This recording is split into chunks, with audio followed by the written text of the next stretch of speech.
good to see you back. Thank you so much. I'm Kitty Colbert. I'm the co-founder and the producing director of the Athena Film Festival, and I'm thrilled to be here. We are on the last day of the festival. There's all kinds of great screenings coming up, so we hope that you will stay for this panel and come see other shows as well. So the most important thing to remind you all is that on the screen prior to us starting, you saw a long list of great sponsors, members of our honorary host committee. Those are the people who make this festival possible. I want to thank them on behalf of all of us at the festival. I also want to specifically thank two of our sponsors, the Artemis Rising Foundation, our founding sponsor. Regina Scully is their CEO and president. And frankly, this festival would not be possible without Regina's support, so we're thrilled to thank her personally. And the Alfred P. Sloan Foundation, who is supporting panels and films about women in STEM. They've given us a very, very generous contribution to help increase our support of that kind of content, and has allowed us to really grow that at the festival this year. So thanks so much to Sloan. We've got a great panel today, and we're going to begin with the New York premiere of a short film, which is part of an upcoming documentary series. It's called Fundamental, and the short that we are showing today is Defenders of Justice, Fighting Racism and Patriarchy in Brazil. Really great topic. I was just down in Brazil doing a training for women leaders from across the country. It was just fabulous, and they're doing amazing social justice work in Brazil, so I'm looking forward to seeing the film. The series was created by the Global Fund for Women with Academy Award-winning director Charmine, and I'm going to need some help on the pronunciation, but it's Charmine Obaid-Chinoy. Is that correct? All right. And it follows activists, 5 different activists who are fighting for gender justice. And in a few seconds, I'm going to have Charmine and Sophia, the producer of the film, come up and introduce it for us. But first, I want to tell you what's going to happen after that. We're going to have Brianna Zwart from YouTube Social Impact, who is partnering with us on this program, come up and introduce the moderator of our panel, Latanya Mapp-Frett, who is the president and CEO of the Global Fund for Women. So I'm thrilled that so many of you are here, so many of you who are coming specifically for this event. So thank you for joining us. And Charmine and Sophia, you want to come up and tell us about your film? Thank you. I'm just going to say a few words.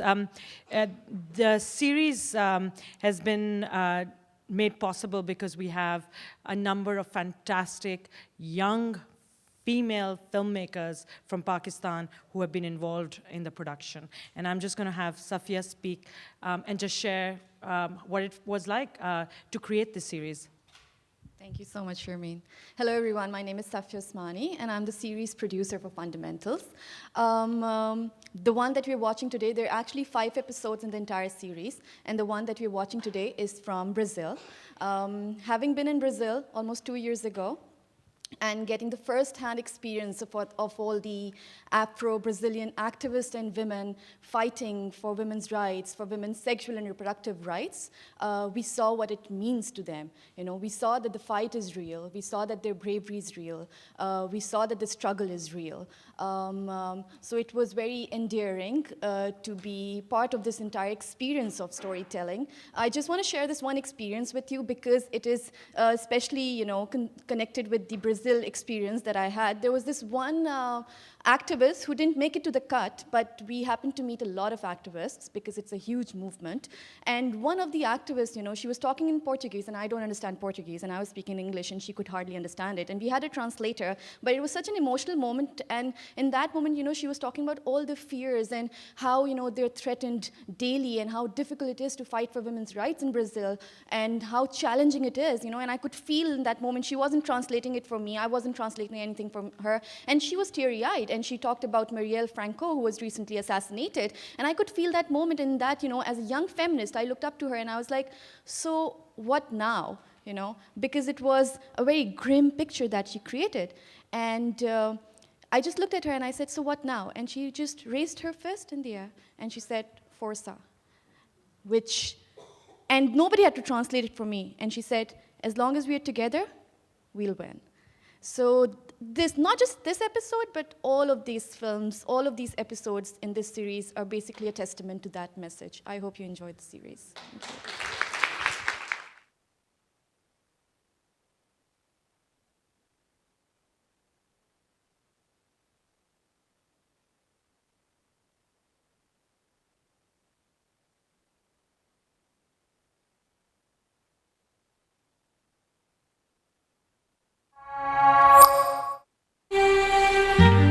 People expect me to stay at home, to be nice, give up my space. Freedom is a sense of autonomy. but I do come from a very patriarchal world. Facing my differences first. It was difficult to not have to be seen as a man or a woman. I don't want to apologize for being angry anymore. Does that make sense? I'm not afraid to say that I do believe in something great. And I'm not going to give up. fundamental. Gender justice. No exceptions.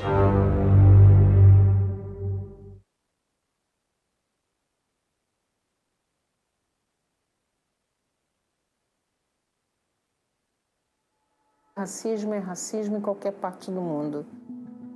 O racismo no Brasil, ele tem características muito peculiares. Para a vida melhorar, devemos radicalizar. Que é carente de educação, que é carente de assistência médica e que vive em desespero por um mínimo de sobrevivência. Dia Internacional de Direitos Humanos. No Brasil é o Dia Internacional da Vagabundagem. Os direitos humanos do Brasil só defendem bandidos. Nós, quando nascemos numa sociedade racista, nós não temos muita opção a não ser lutar contra o racismo.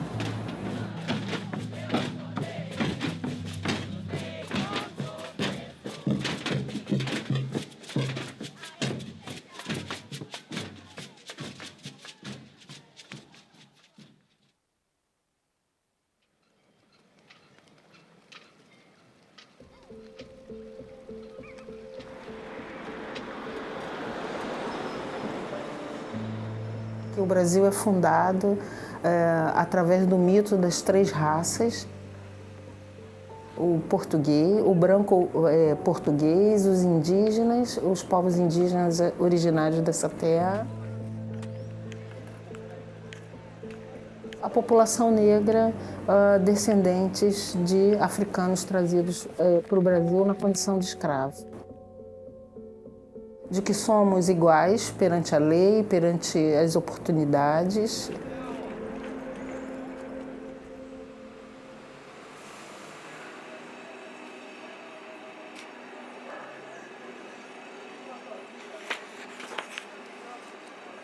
Eu já passei por algumas situações, ou muitas situações, por ser mulher, por ser uma mulher negra, lésbica, né? Então, na realidade, a gente passa por essa situação cotidianamente, né? Na universidade, né, a forma como determinados professores lidam com a gente, né, sempre com uma demonstração de incapacidade daquele aluno, né, aluna negra.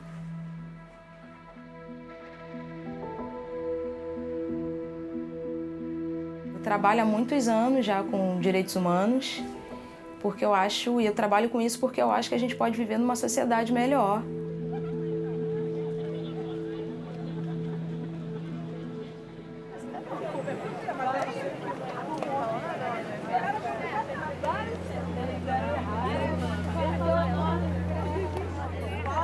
Por que os direitos sexuais e reprodutivos são importantes para mim?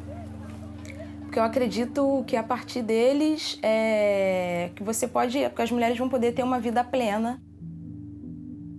Os direitos sexuais e reprodutivos têm a ver com a vivência da sua sexualidade, tem a ver com o poder de decisão de quando engravidar ou não, com direito à saúde, né, com direitos humanos. Então hoje sabe-se que são as mulheres negras as mais atingidas pela não garantia dos direitos. Direito ao nosso corpo! Direito ao nosso corpo! Legalizar o aborto! Direito ao nosso corpo! Legalizar o aborto! Direito ao nosso corpo! Legalizar o aborto! Direito ao nosso corpo! O aborto é proibido no Brasil, mas acontece de acessar. Então as mulheres com poder aquisitivo mais alto, né, das classes sociais mais altas, elas inevitavelmente conseguem acessar as clínicas ou os métodos para o abortamento muito mais fácil do que as mulheres pobres. E quando a gente fala de mulheres pobres, você está falando de uma maioria de mulheres negras, né? Não é o mundo que a gente quer. Não é o mundo que a gente quer. Acredita-se que as mulheres negras têm mais, aguentam mais a dor. Somos mulheres! Somos mulheres! Trans e diversas! Trans e diversas! Negras, brancas, indígenas! Negras, brancas, indígenas! Juntas e de cabeça erguida, nas ruas de todo o Brasil!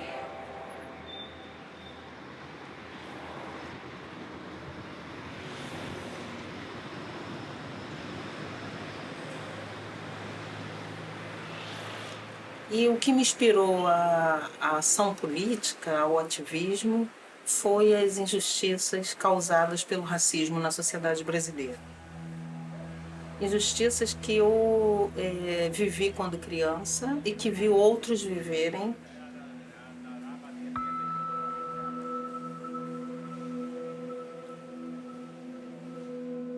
Na minha casa, então, vivíamos 5, 6 crianças e íamos juntas para a escola.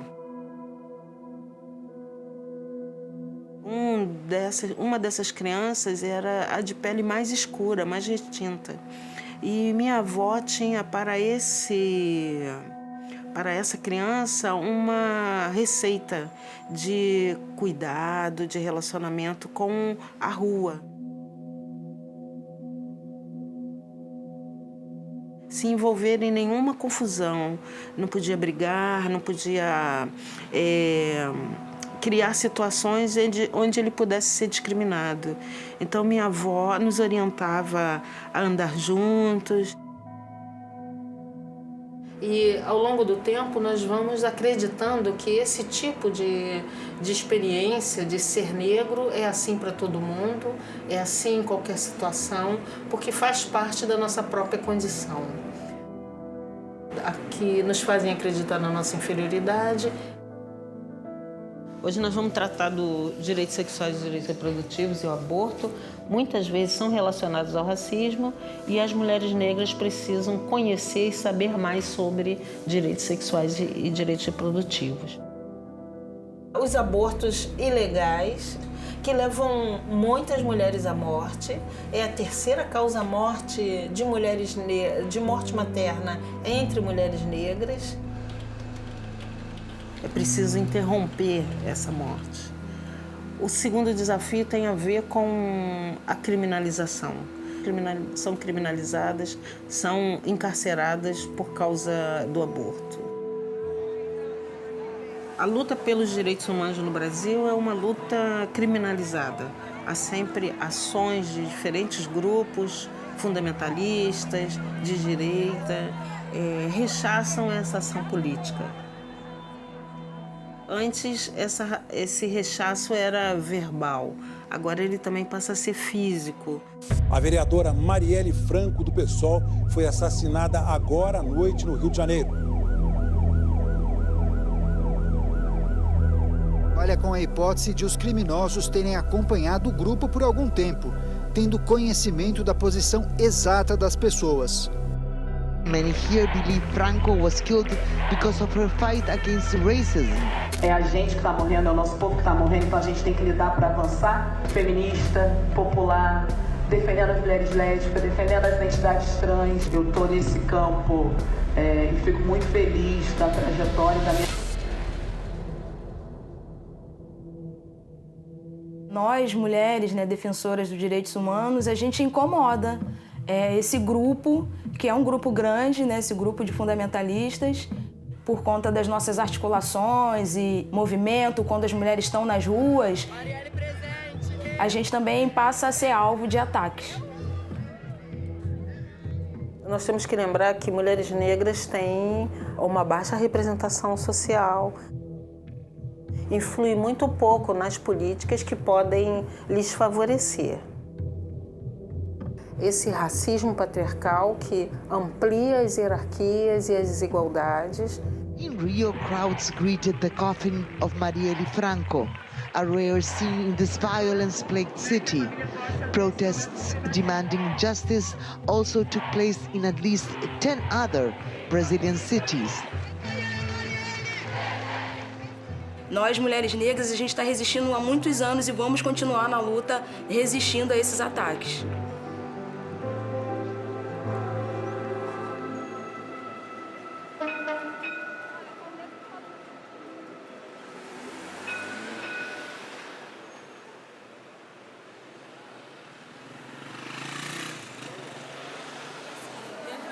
A questão de gênero e raça está muito forte. É algo que está dentro do meu escopo de trabalho e que eu fico puxando para cá constantemente. Então, a gente quer se encontrar para falar de futuro, a gente quer se encontrar para falar de como nós queremos falar das nossas próprias coisas. De tudo que tem acontecido, porque o cenário é trágico, sim, e a perspectiva é de que no Brasil o cenário vá piorando, sobretudo... Bom dia, eu sou Lúcia Xavier de Crioula. Eu queria contribuir com essa reflexão sobre alianças. Esse não é um cenário unicamente nosso.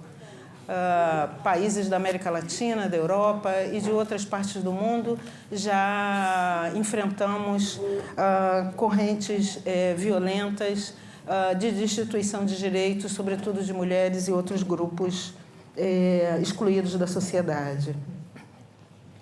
Isso significa que precisamos colocar o racismo patriarcal no centro das nossas lutas. Sem isso, outra vez, ficaremos à mercê daqueles ou daquelas que falam mais forte, que têm mais recursos, que têm mais poder e, sobretudo, sabem ainda hoje manipular opressões e submissões em relação... Não podemos mais fingir que o feminismo é suficiente para enfrentarmos todas as opressões e explorações que vivemos.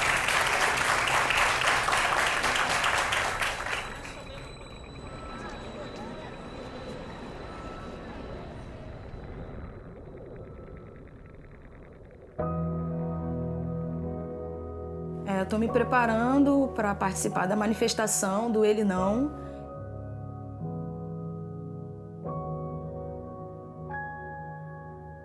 O patriarcado, ele controla nossos corpos. Ele que reprime o desejo, né? Porque a não vivência plena da sua sexualidade é a repressão do desejo. É a manutenção do privilégio. E é um privilégio masculino, é um privilégio branco, é um privilégio heterossexual, né? Heteronormativo. Óbvio que a gente tem... Hoje eu não preciso ter preocupação em não falar, por exemplo, do candidato à presidência no país, que é o Bolsonaro. Jamais eu tô pra você que você não merece. Olha, eu espero que não. Eu te dou outra. Te dou outra. Te dou outra. Que é uma candidatura machista, homofóbica, racista, né? Seu filho se apaixonasse por uma negra, o que você faria? Porra, você riu que meus filhos foram muito bem educados. Quando uma pessoa dessa vira uma figura pública, ela autoriza outras pessoas a impedirem o direito daqueles que são diferentes, né? É mito! É mito! É Bolsonaro!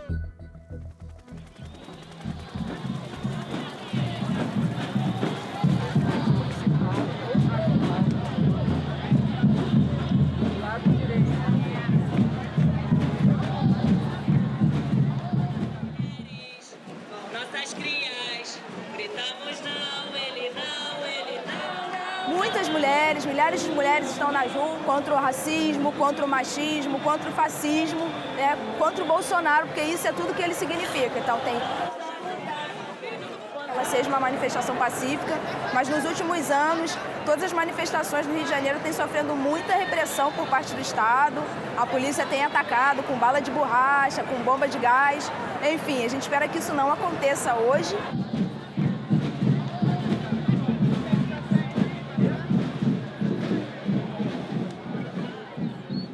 Eu sou Isabela, sou enfermeira, sou profissional da saúde e sou contra a criminalização do aborto. E teria que ter um acesso à saúde e respeito à mulher que quer fazer o procedimento. A cada 5 minutos, uma mulher negra é assassinada. A cada 5 minutos, um LGBT espancado é assassinado. Isso não é normal, gente. O racismo mata, o preconceito mata. Nós temos que acabar com isso.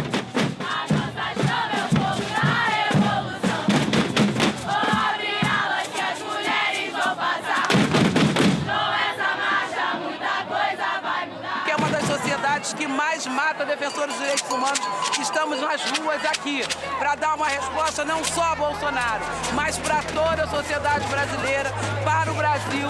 É pelos direitos das mulheres, é pelas vidas das mulheres, porque vidas negras, a vida das mulheres importa aqui e em qualquer lugar do mundo.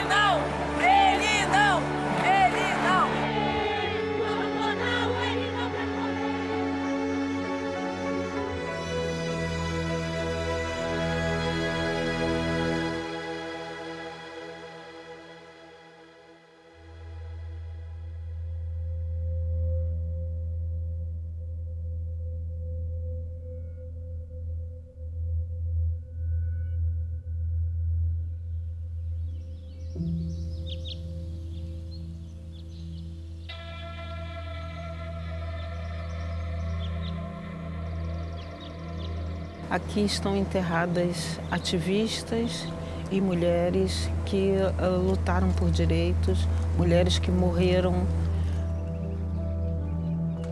E essa é a nossa realidade, é o medo que nós enfrentamos todos os dias. As ameaças são reais, os desafios são grandes, mas não planejamos desistir. Vamos lutar até o fim.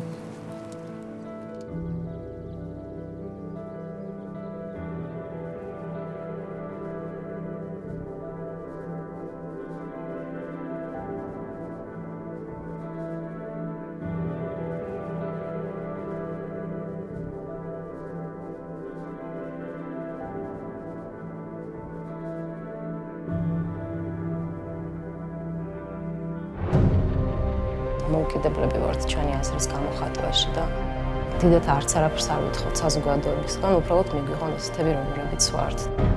გვაქვს საფრთხიანი ეჭვი, რომ ამ წლის 17 მაისს ეს ძალები უპრეცედენტო ადგილისთვის ბრძოლით იწყება ეს ყველაფერი.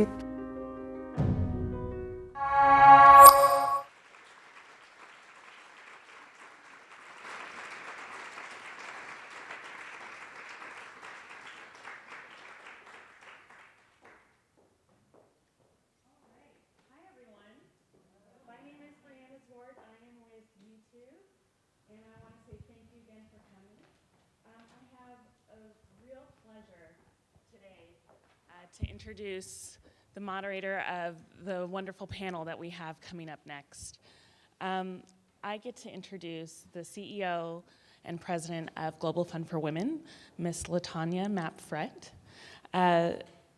who over the past 30 years is leading Global Fund for Women, and which is a wonderful organization that YouTube is really proud to partner with on this docu-series. Over the past 30 years, Global Fund for Women has served over 5,000 organizations worldwide across sub-Saharan Africa, across Asia and Latin America that have won the rights for millions of women and girls and influenced progressive laws and policies across economic justice, climate justice, reproductive justice, freedom from violence, and women's leadership. Because as you can see in that film, that's what we need to do to move forward, is really empower each other and unite against this fight of oppression. So Ms. Latanya Mapfret has a long history of working in this field. Previously to being CEO of the Global Fund for Women, she led Planned Parenthood globally and has worked with USAID and other organizations to fight for the rights of women and girls worldwide. So please join me in welcoming Latanya to the stage.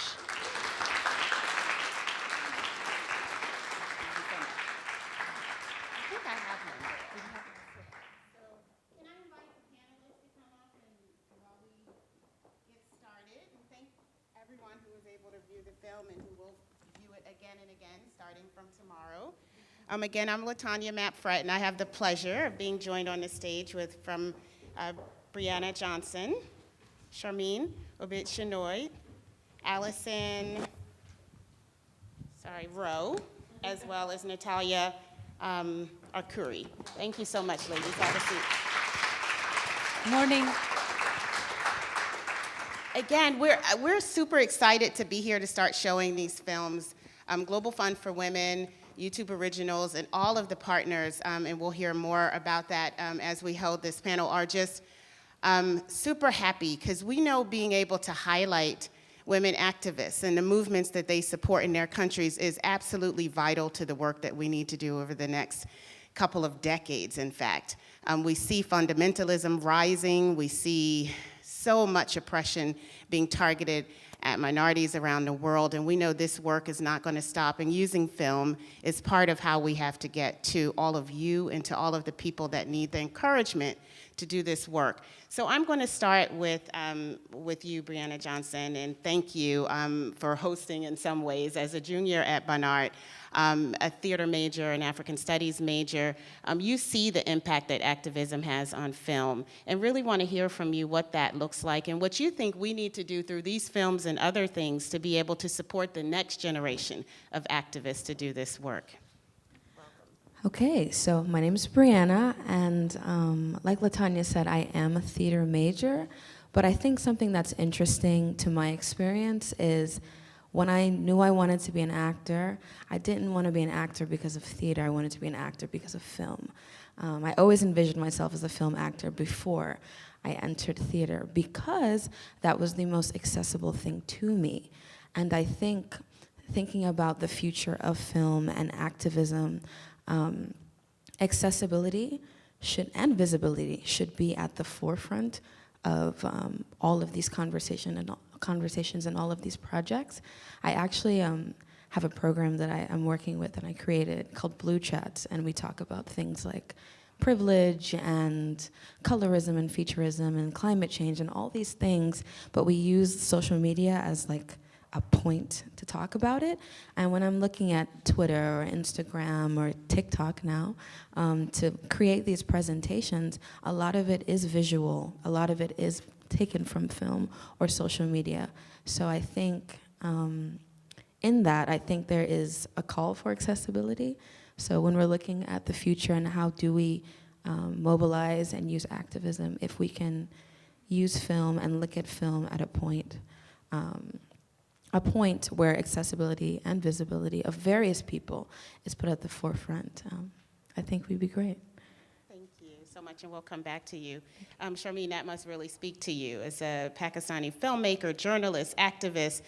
You've done so much work. This series is just one of the few many outstanding things you've done. You've won 2 Academy Awards, 6 Emmys, and the list of awards go on and on. And as you know, Global Fund for Women is super happy to be able to work with this because your voice around women's activism, women's movements, and the issues that they've been fighting for is just been incredible. And so to have your voice here in this space is great. Why is this so important to you? Why is using film around activism, and particularly around women's activism, so important for your work?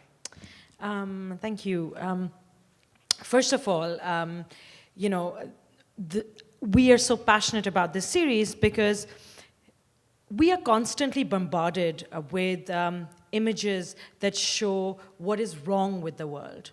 And, you know, we consume so much of that. But really, there are so many people on the front lines, on the grassroots, who are working to create change. And it's important to see the issues through their perspective, because you do realize that with all of this that is going on, there are also people who are working on those issues. And you do need hope, and you do need to see the fight through their eyes to see what their wins and what their losses are. And this is exactly what this series is doing, which is we have found the most committed activists around the world who feel passionately about girls' education, about child marriage, about LGBTQ relationships and how the governments see them. And they're not bowing down. They are fighting. And they have death threats. They don't know whether they'll be able to continue working with the organizations. And they're confronting this, not just here in the United States, not just in Brazil, but around the world. And their fight is the same, which is what this series is. Women around the world are committed to creating safe spaces for themselves, and the fight continues. And that's why my team and I love this, because we walked away from this series feeling hopeful. That with all of what's going on, there are defenders who are ensuring that we continue to have a better world for the next generation. Wonderful. Thank you so much. Natalia. Natalia, you're a women's rights activist in Latin America, and you have a new YouTube originals that's coming out, Mi Popi, which is focused on women, teaching women financial literacy. And the first episode on March 25th is going to focus on Black women and entrepreneurship. And so having seen the film now, I mean, can you talk to us a little bit about what that looks like, and why film and a film woman as a film businesswoman, in your case, seems so crazy to people? And why all the pushback against women doing film and business? What is, especially in Brazil, tell us a little bit about that dynamic. Thank you all. It's a great pleasure to be here. This is a complex question, yeah, and I would try to give the best answer. Sorry about my English, not the best. I'm proving it. So, I first started Mi Popi. Now it has 5 years. Because all my life I learned how to deal with my money, but by myself. Nobody teach me how to do that. And when I was like 24, 25, I realized it was a great thing, that control I have about my own money. It's like I could buy my own freedom. And nobody near me had the same freedom. I was a reporter in a great television, and I was making this report about violence against women. In Brazil, every 7 seconds, women are beaten or suffer a kind of violence in Brazil. And that makes me feel very sad, because 70% of these women suffer this kind of abuse because they are financially dependent. And I felt so free because I have my own money and I know how to deal with that. And I realized I should spend all my life teaching women how to deal with their own money. So I started Mi Popi. I quit my job, and like I'm crazy, they say. And I really like to be crazy. I am Aquarius, you know, in the sign thing. Yeah, Aquarius is like a crazy, so I really enjoy, this. And then I started Mi Popi 5 years ago, and now is the biggest YouTube financial in the world, with almost 5 million subscribers. Yeah, thank you. But I don't speak directly to women, because as I start searching about neuroscience and neuroeconomics, I realize when you go straight to the point, sometimes you can make people feel, oh, this is not for me. And this is an issue, I think, you must approach people from the subject, not push them off. And this is why now we have like 40% of men in the YouTube audience, and 65% of women.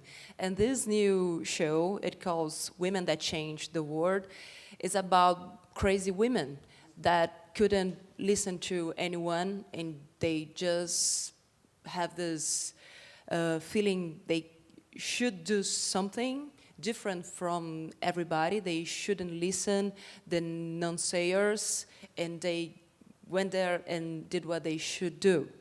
And I think this is a good example, because there are so many women that every day as we listen, everybody tell us, oh, you shouldn't speak about money. You shouldn't be successful. Oh, I was speaking with a guy who drove me here, and I was trying to explain to him that in my place, like I am the face of my company in YouTube channel, and I made this video telling everyone I made my first million real, and there are a lot of comments saying, oh, you made your own million? You should be married with someone very successful. And this is very common in Brazil. I don't know how is this here, but it's not something common. It's not allowed, a women, successful women, and sometimes we feel like that. Oh, I can earn more than my husband. I can make more than. Why is that? And so I think this kind of provocative content is always good, so we can open our mind and think differently too, because sometimes it's inside us, the prejudice, it's inside women's head too, and we must fight against it. And I want to come back to that. Before I keep moving and bring on Allison, in each of your chairs, there's a little note card. And so what we'd like to do is, after this round of questions, is open up the floor to questions, but we need them written down, so it'll be much easier for me. So Lori, who's raising her hand, will take them from you. So Lori, what's the best way? People raise their hands once they finish, just raise your hand. She's looking around to take some questions from the floor so we can have a more dynamic conversation. But thank you so much for that, Natalia. And I want to go, Allison, over to you. I mean, hearing all of this, as a representative, a senior advisor to the executive director of UN Women, which, as most of you know, is the feminist arm of the United Nations. How does this all sound to you? Where are you coming from? I know it's the 10th anniversary of UN Women, so it's fairly a baby in the family. But of course, it's also this year the 25th anniversary of Beijing. And women's rights, or human rights, as we term it sometimes. What are you thinking when you hear this, and how would you like the audience to sort of take away from this? Thank you. Well, first of all, thank you for a fantastic film, and to all of those who are involved in it, thank you. And I think what's really important here is this sense of surging activism and the power of many to rise up and stand up for what is not being represented by the conventional ways that we have of representation. And I think there's this, what I heard today is this really palpable sense of impatience and fruitful anger that's happening in the world. You know, we're seeing it in so many different ways. And you mentioned that it's our 10th anniversary. UN Women was founded as to bring together all the different strands of gender equality in the United Nations. And the 25th anniversary is the 25th anniversary of what's called the Beijing Declaration and Platform for Action, which 25 years ago was the first time that a really huge agenda for gender equality was set out in Beijing, China.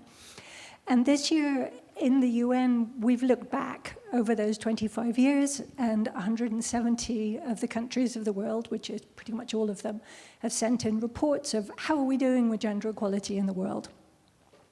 And it won't surprise you to know that what that report tells us is that we're not doing very well. In fact, in some areas, gender equality is moving backwards. We've seen it here today. I'm sure the other films in this, that we know what these activists are fighting against. And it's one of the things that I want to share with you from this report is And it's an incredibly rich report. You can find it online if you're interested in data. It's super data rich. The Secretary General's report on the implementation of the Beijing Declaration and Platform for Action. One of the most striking things that I found in this report was the sense of restricted space for women's voices. You know, we've seen a lot today about power dynamics. We know that power and even if you just think about the Harvey Weinstein trial, you know, we saw so clearly there, how is it that women are struggling with power dynamics? One of the reasons for this is that we are literally only a quarter of the people at the table in power discussions. So this report tells us that 75% of the parliamentarian positions are occupied by men. 3/4 of governments are male voices. 1/4 of the space is women. The same goes in managerial positions. 73%, again, an average across the world, of managerial positions are held by men. 70% of the climate negotiators are men. And when you come to peace tables, women are in single digits. So when you look at that as an overall picture, you know, 1/4 of the table is not enough. So how do we move outside that? Well, one of the answers is that there is this huge activism happening. Youth voices are coming out. They aren't at those tables of power anyway, and so they've found their own ways. That's an incredibly important and powerful upsurge that's happening in the world now, that's linking together with the older activists who are part of this Beijing generation, as we call it, the civil society movements that are helping us to articulate the issues and get our voices out there in ways that the traditional formal ways of representation are not successfully allowing us to do that. We're not managing to change things fast enough. So one of the things that Young Women is doing is we're, together with civil society, together with the governments of Mexico and France, are hosting what we call a Generation Equality Forum. That's going to start in Mexico in May and will conclude in Paris in July. And this is going to be a massive convening of young activists, older activists, civil society, arts movements. We hope there'll be film there. And the idea is there to help foster this connection across activist movements, because we know that voices together are so much more powerful than individual voices, and we know that we have a problem with having our voices out there and being heard. So that's it, generation equality.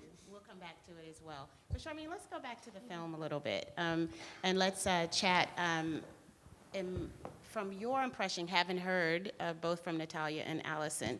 I mean, why is film going to get us there? How do you envision film getting us there, using this medium specifically?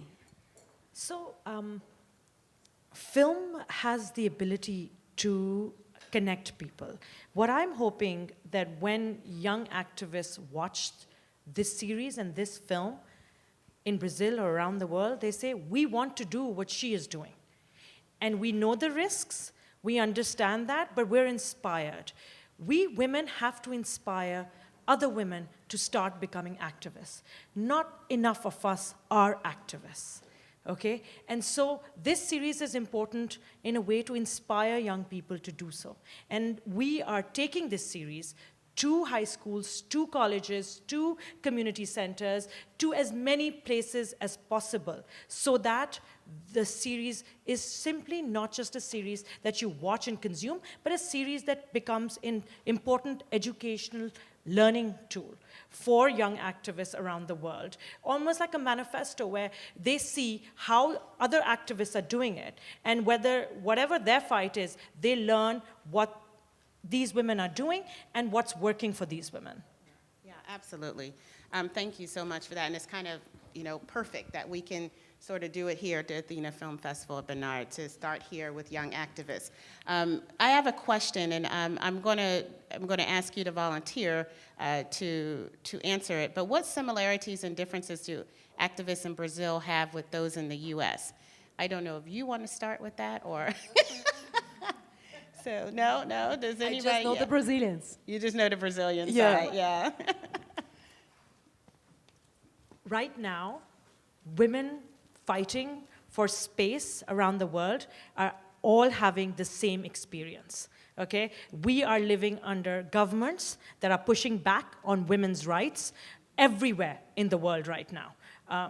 We are living in a space where women who had freedom before, maybe their mothers had that freedom, but this generation is finding less space for themselves. Right now, the fight is the same around the world. It's not just Brazil and the United States. It's everywhere. You see that women, the conversations that our mother's generation was having and we thought we would never have, we are having those conversations now. And so, in a way, we are taking many steps back. And what is common? The commonality comes from the fact that we're all experiencing this pushback. And I think that it's important to recognize that. I know so often when we screen films, especially in the West, we look at film and we say, that's happening to those women in that part of the world, so different from us. No.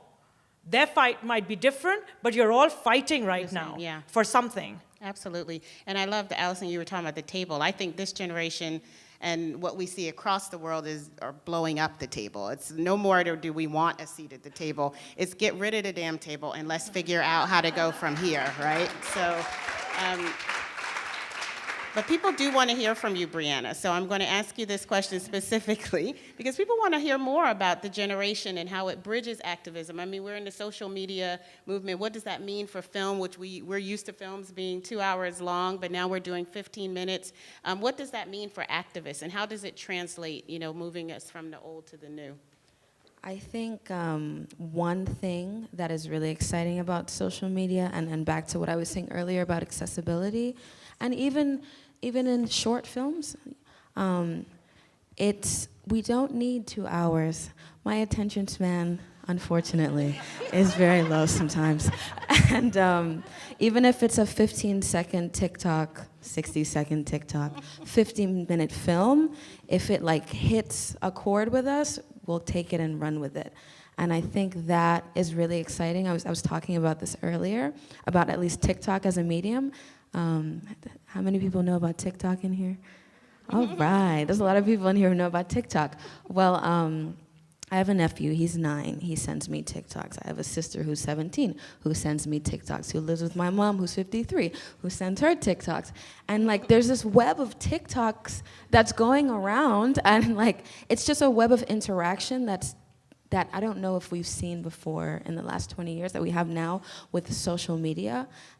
So I think with young people, it's about, I don't know, it's just about striking a chord. I don't know if it has to do with duration, but if it strikes a chord, we send things like this. Boom, boom, boom, boom, boom, boom, boom. I just want to add to that one of the greatest things about the series is that it's available on YouTube, and the fact that the fact that you have this inbuilt audience that is hundreds of millions of people who are going to be consuming this around the world, and that's incredible because it's very rare for a film series to be able to get a global audience, to be able to get an audience where everybody gets to consume the same stuff, especially when it's documentary films, which as a documentary filmmaker, you sell region by region, right? I mean, now we have streaming websites, but with YouTube, it's going to be accessible for so many people, and that's exciting. That's extremely exciting as a documentary filmmaker because the work that we are creating now has eyeballs everywhere. No, absolutely. And, what's encouraging is that the film, YouTube partnership for us at Global Fund for Women has been amazing just for that reason. But it will be also, the subtitles won't just be in English, and so the power of having it in the voices and the language of the women and not trying to strip it down to English, but having the subtitles in 5 different languages. Am I right, Catherine? I think it's 5. Yeah, so people will be able to utilize this for the activist movements around the world, and that's wholly special. I'm going to go to you, Allison, again, because here's a question about how effective can exporting stories or national rights for equality be in holding political leaders accountable? And I know you work within that world, and as we look at, we're not writing Beijing. We're not asking for another action because we're actually afraid that we might not be able to move the same agenda that we moved forward 25 years ago. And so what are you seeing as sort of this political leadership and how we get them engaged and activated to move this fight and this agenda? Well, I think what you're talking about is the power of civil society to hold political leaders to account, and that has always been the real strength and the creative power of civil movements. I think it's absolutely essential. When I think about the success that we're seeing, thinking of this and the Brazil march and the protest against abortion, it made me remember that in Poland, when there was a threat that there would be a law imposed that made abortion illegal in Poland, there was a huge national march of women who dressed in black, who protested so strongly that the government did rethink their position. And I think we're increasingly seeing situations like that where we are witnessing the power of mobilization and sending a message to government leaders that what they need to be doing with their policies is something different, that the will of the people. The UN Charter talks about we, the peoples. We, the people, are the ones who need to be making our voices heard in ways that allow good policies to be made. And there are countries that are making fantastic policies. There are explicitly feminist foreign policies now. There are countries that are putting in place really innovative childcare policies that are allowing women to move away from the what has been a sort of inhibiting thing, keeping women at home with childcare duties that aren't shared, but finding ways to make those childcare duties shared in a way that women can, if they want to, move out and get productive jobs and careers. So, I think this is not a blanket, all government's a bad thing, not at all. There are fantastic examples of where governments have seen and followed what people want and need. Yeah, I agree. And I think that's very important for us to lift up the voices that are our allies as well. But I think calling out Bolsonaro and the craziness that he talks about in this film is hugely important because there are people around the world who have no idea. I mean, people know roughly he may not be the best leader, but what he stands for and what he says in public doesn't go as broad. So I think having that in these films is very important as well, and you'll see it in all 5, calling out politicians. Let me go into another question that we got from the floor, and I'll ask you, Natalia, to start, but I know Charmaine has had some thoughts about this as well. But the strategy and the way we implement it, how are we engaging men and boys to discuss gender equality? And this feeling of shifting power, how does that happen by not just talking to women, but how do we get men and boys engaged? Yeah, I think the best way we can do this is creating a narrative. When you create like a storytelling, when you use data, I think everybody who doesn't know why are we fighting, it's our place, it's our role to give them data. Okay, we are not insane, we are not crazy girls here, we are not inventing anything, this is not a creation, this is not something we built, this is not something like a scientific, how to say the movies, okay. Yeah, this is not a fiction, okay. So here's the data, and I think data has a great power. We are not creating anything, and data has the power to shut up everybody. And Charmaine, I mean, you've been asked this question a number of times, but people will come back and say, well, we vote for men. Women vote for them. We put them in positions of power. So how do we kind of address that? How do we balance that? How we work with men and then how we bring them into this activist space around gender equality? I think it's extremely important to have men who champion women, to uplift them and their narrative, to create examples to be emulated. I'm going to speak from my own experience of Pakistan, which is where I'm from. We have created this mobile cinema. Okay, so it's this large truck that has a screen outside, and inside the truck there are seats, and it goes from village to village. And as the sun sets, the entire community comes together and they watch content. And we specifically have created films that showcase men as champions. We talk about women's rights through that, we weave that in, and it's important critical discussions that take place on the grassroots level in communities where people consume things and watch things and say, oh, if I champion my daughter, she might actually grow up and if she gets an education, get a job and support me. You know, as opposed to getting her married and spending a lot of money on a dowry and then she goes off. And so we have to create, we create this kind of narrative so that fathers and husbands and start looking at women as other than just childbearing vehicles, because that's the perception that many people in many of these countries have. And so our way has been to use film to engage and empower men who are championing women, so that when another man watches a man, he says, that's possible, I can probably do that. And I think we have to amplify those voices because there are allies and there are champions. We just need more of them. Yeah. Okay, so I've got a question. I'm going to ask two questions at once just so we can get there. But there was a question about women living with disabilities. And as that is not one of the focus of the 5 films, would just like to think out loud from a couple of you where we are in this area, and will we see films that talk about their issues to help that movement move forward?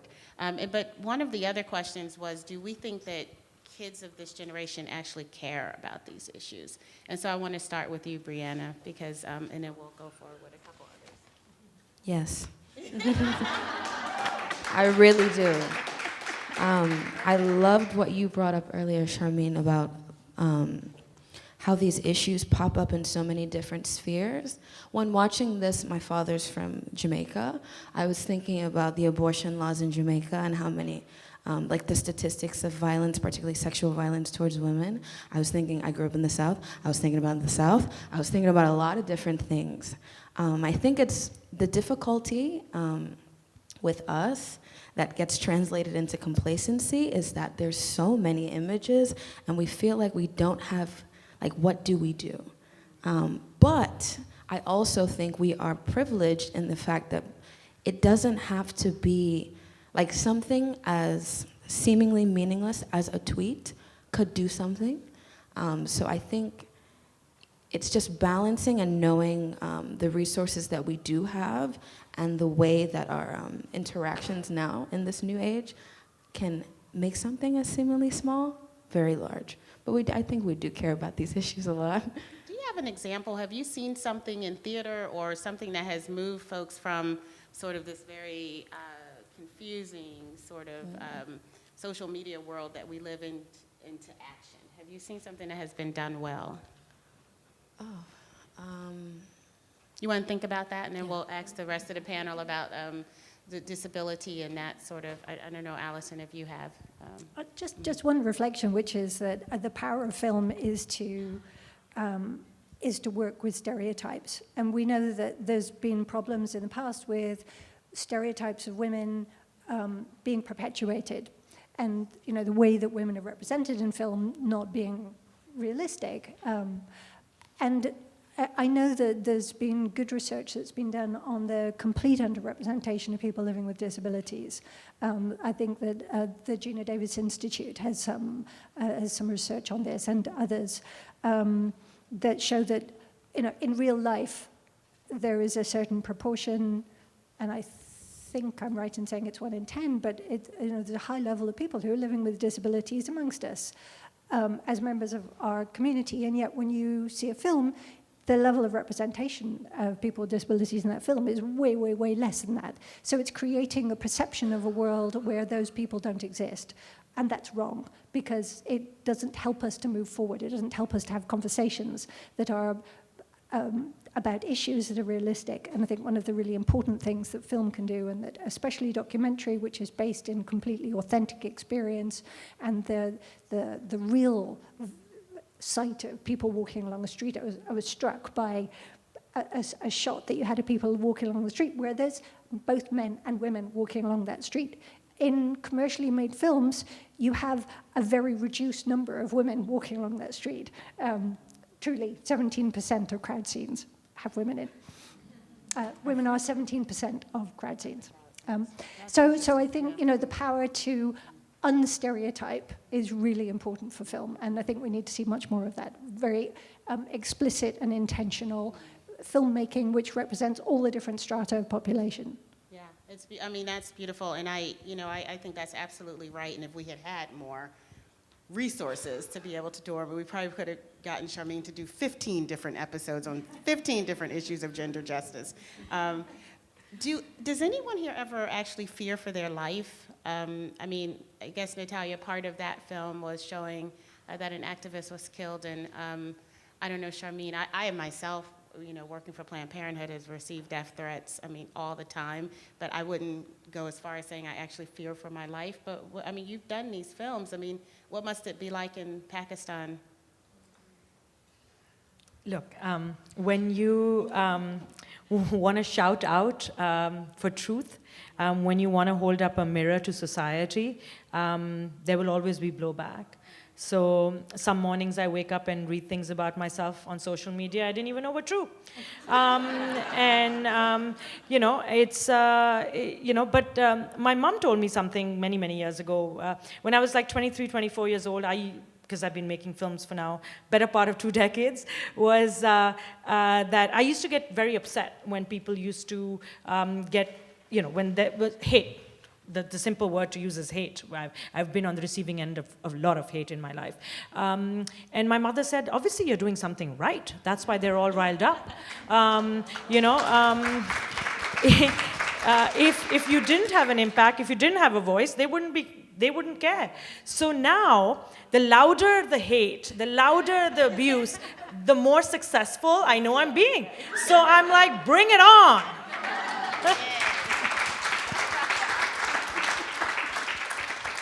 I totally agree. I really believe the hate is a symbol of success. Mm-hmm. Now in Brazil, it has like a block trend. Mm-hmm. People are being blocked in the internet. Like, you lost a lot of followers. Mm-hmm. And I was discussing this the other day, and okay, if they go, good for them and good for me. Now I don't have all of these people here hating me anymore. It's a free word, and it's the digital word is a word where you can say anything. So it's very important to have this conscience that, okay, this is not about me, it's about them. They don't know how to deal with their own feelings, The only way they have to respond of that, it's hating. And poor of them, I have a brain. They don't. Very good. So I'm going to come back to you, Brianna, before I go into another topic. I was thinking about hashtags. So just like from the Me Too movement, from Black Lives Matter, so hashtags, because hashtags were coming up when I was, 12, 13, as Twitter is rising. And it's very easy to hashtag. And I did it as a young person. I still do it now. So I was thinking about the use of that as something that mobilizes people, young people, and like how hashtags become like physical things. Suddenly Black Lives Matter becomes not only a hashtag, but a movement that gathers people in March, becomes things that people wear on buttons and carry all over the place. So, yeah, hashtags. That's a great example, excellent example. So whoever answered that question, I hope that's an example for you. But I do want to ask a question that is very interesting to me. So we're talking about film, we're talking about social media, we're talking about financial literacy. Do we feel like sometimes our activism is squeezing out the uneducated, the unconnected around the world, maybe people in more rural communities? Or how do we get at that? How do we continue that activism outside of these areas? And so you talked about the hashtag. Are there other ways that we think we can get to the those that are not literate, those that live in rural areas that are not connected. Even if you're not literate, everyone has a phone now, and everyone can stream things on their phone now. And even if you can't read, you can watch something. And so, in so many, I know so many people who are not literate, in just everyday life. The guy, down the corner from my house who sells fruit, is not literate. But he has a phone, he watches things on his phone, and he consumes material on his phone. And in that consumption, you can teach a lot of things, you can include a lot of people, and you can have discussions with people or spark ideas or plant seeds. And I think that's very important to think about as well. Absolutely. Anything from your side, Allison, as well about this? I mean, you spoke about civil society organizations, and I certainly can speak about them from the Global Fund for Women perspective, because grassroots organizers is who we fund, and we have been funding over the last 30 years, and we know the power of their voices in their own communities. But have you, and I'm putting out this question knowing the answer, but have you seen a sort of rollback in space for civil society in countries? Yes. Yeah. I think the question about, have people on this podium received death threats is unfortunately, that was a reasonable question.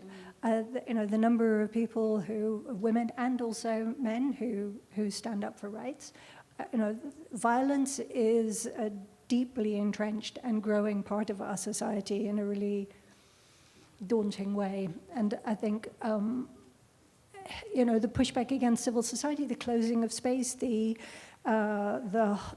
restrictions of people being able to hold more than a certain number of people together in a room before it's a prohibited activity, civil society organizations that are just shut down or banned or not given visas, that aren't allowed to travel, that aren't allowed to interconnect internationally. We are definitely seeing all of that. And that is the most explicit form of pushback, really.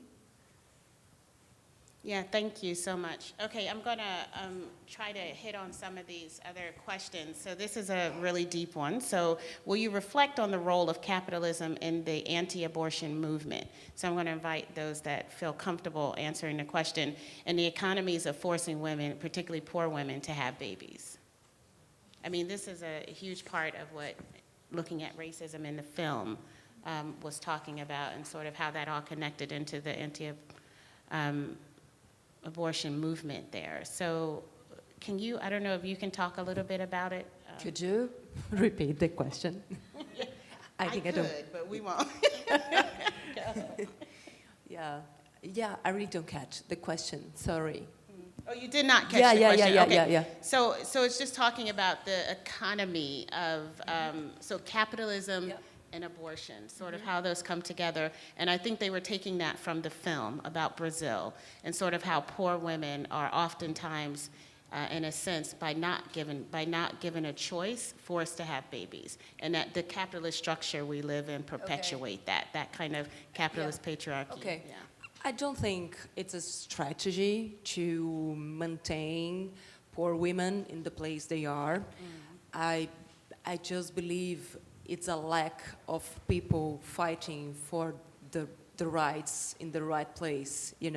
It's something like government don't want to talk about, and even in Brazil, we are in a religious male government, and it's something everybody knows. Everybody knows Bolsonaro has his own thoughts about religions and everything else, and this is something very against the rules of the church. I don't know the religion he has, but it has. So it's nothing, and you don't get votes if you talk about abortion in Brazil. Everybody that defends abortion, they know people won't vote for them because it's a religious country. So I think in Brazil, it's more about religious than capitalism.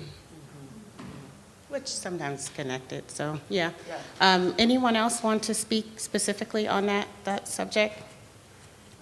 Okay, thank you. I took a class here called Performing Women, and one of the treatises of the class is how do we envision womanhood outside of its connection to producing and production. And if we think about capitalism as a system where we have to produce and produce and produce something, what would the role of a woman be when you can produce humans? And I think if we think about it as a system of production, again, the treatise of the class, how can we envision womanhood outside of that? So I think that's a question to think about, especially as it intersects with socioeconomic class. I started off saying it was very deep, but what I would like to kind of just not to move away from that, because I think this whole concept around culture, social norms is exactly where film is trying to get at. It's sort of not just change a policy in this country or defeat some really bad court case that happened in another country, but it is about changing minds and hearts around issues.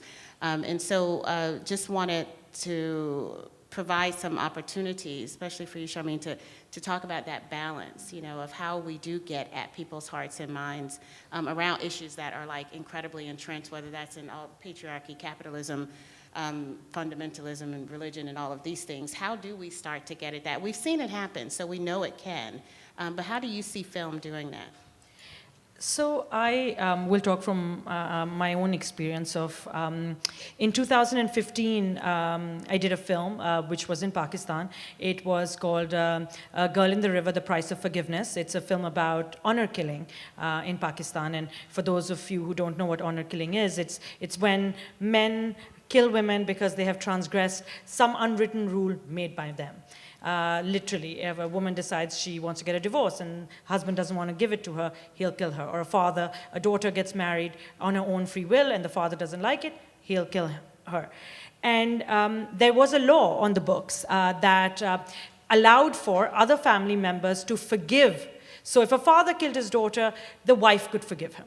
Or other members could forgive him. And we made this film, which in 2016 it was nominated for an Academy Award, and we felt that we had a window of opportunity to change legislation using this film, and we capitalized on that. And at the end of 2016, we did manage to change the law. And it happened because there was a woman at the center of it whose powerful testimony mobilized lawmakers to think about honor killing from a very different perspective. And so film does have the potential to change, move people, move the needle on issues, and literally change legislation.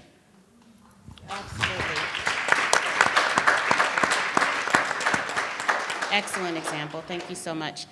We only have a few more minutes, but would anyone else like to talk about social norms and culture and how that plays into the work that you're doing? Just a very quick comment. I talked about stereotypes earlier, and I think that the sort of the back-to-back nature of stereotypes and discrimination is really important for us to remember. And in filmmaking, I suppose to documentary making, I think that that idea that we can envisage a world and create a world which is less discriminatory by consciously tackling and not perpetuating the stereotypes that currently exist and that are currently, like a lazy shortcut to who is, there's a woman in the shot, she's doing a thing, so immediately she's a woman in a household, she's doing the washing up, whatever. That instead of creating the more meaningful constructs that typically women directors and women groups do. So I think it's that remembering how discrimination feeds off stereotypes and feeds into the normalization of something which isn't normal. A stereotype is something which needs to be really carefully looked at. Women are not only a quarter of the population, and yet we see them only as being represented as a quarter in so many ways. We occupy half the space. We should be half of everything. That's what equality is. So I think, if we think about the conscious use of film as as a way of tackling discrimination. I know it can be really purposeful like that, and is in so many instances. But sloppy, lazy, not thinking about it is very destructive. Absolutely. And I'm going to ask you guys the last question. I mean, so I know one of the things about getting at social norms and supporting movements around the world, fundamentally they're local. And so supporting women, as we're showing in these films, at their community level is hugely important. Creola is the organization that those two women belong to, and they're so, you look at it and you can see sort of they're just fighting hard to get through, to do so much of the work that they're doing. But when you talk to them, what's amazing is how inspired they are and that they're like doubling down. They're going to do more. And if they have more resources, more people behind them, they're just going to keep doing more than that. And so I think that's the courage that we see in this film series, is that these aren't women who are like finished. These are women who are like completely moving the needle and will continue doing that as long as they can. So I do want to end the panel with a question from all of you. And thinking about the work that you do, and we are at Barnard, so young people in the audience want to know, so what advice do you have for them if you want to move into this career of either film or activism, but what would you recommend to them to move forward? Do you want to start, Natalia, and we'll come forward? I think something that really helped me when I first started my YouTube channel, it's don't be shy. It's not only afraid. We are very shy about what people can say, what my family can say, or what my friends would say if I made this video, if I talk about it in my social media, if I share this video, what my father would say, what my mother would say, because I know they don't agree with me. But how many people do you know that maybe need this? If you just shut your mouth off and don't spread what you think, your thoughts, don't take this opportunity of the word. You are very important. Maybe you don't know this yet. So if you have something to say, just say it. If you have something in your mind, in your heart, that maybe can help anyone, just say it. The way you know, you don't have to be like a superstar. You don't have to be like this super prize, honor director to change someone's life, because maybe you can change just one person's life. So stop with that. Oh, it must be big, it must be amazing. If you change just one person's life, that would be amazing. So if you want to say something, do something now. Don't wait to the perfect moment to do this. Thank you.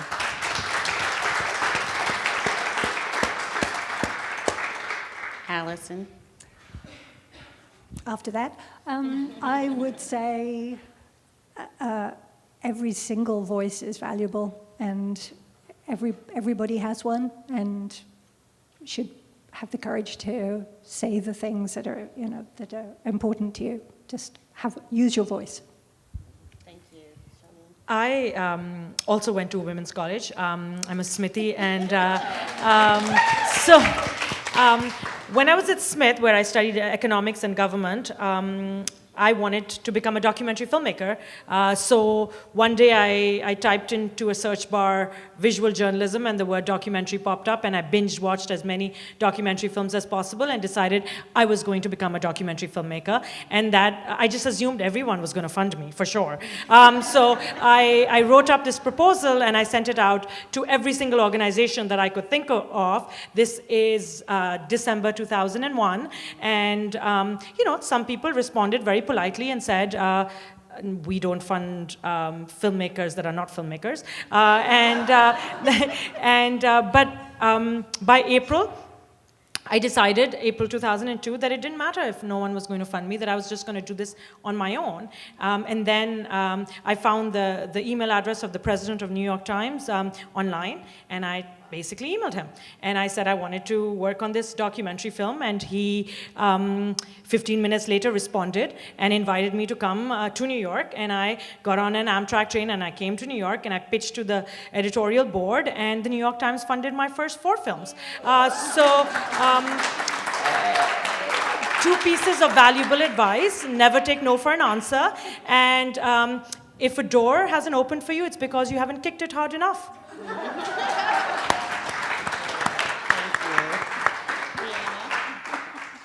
I would say there's so much power inside every one of us. I think it's easy, particularly as a woman, to feel powerless or that we don't have the answers. I am a Pisces, and I have intuition, and sometimes we don't listen to it, but I think every single individual holds a lot of power inside of them, and you just have to access it. You know, Nike, just do it. You know? Thank you. So, and thank you to all of you.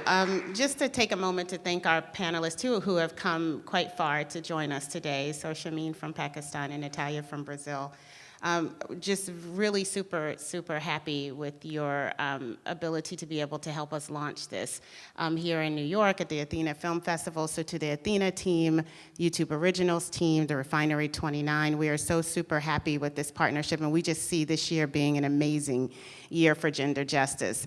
Can the executive producers who are in the room of this film please raise your hands so people know who you are? So I know we have Catherine here.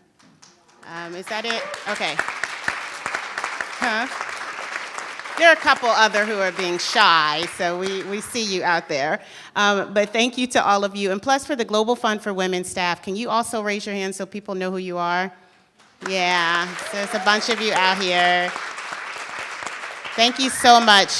So you can imagine how much work it gets to get to this day, to airing these films. There's so much that has happened behind the scenes, and Charmine and others have incredible stories of the work they've been doing since 2017 to make this a reality. So I encourage you to talk to any of the people at Global Fund for Women, as well as the panelists once we move out of this session. But thank you again, and I hope that you've seen in your chair it says host a screening.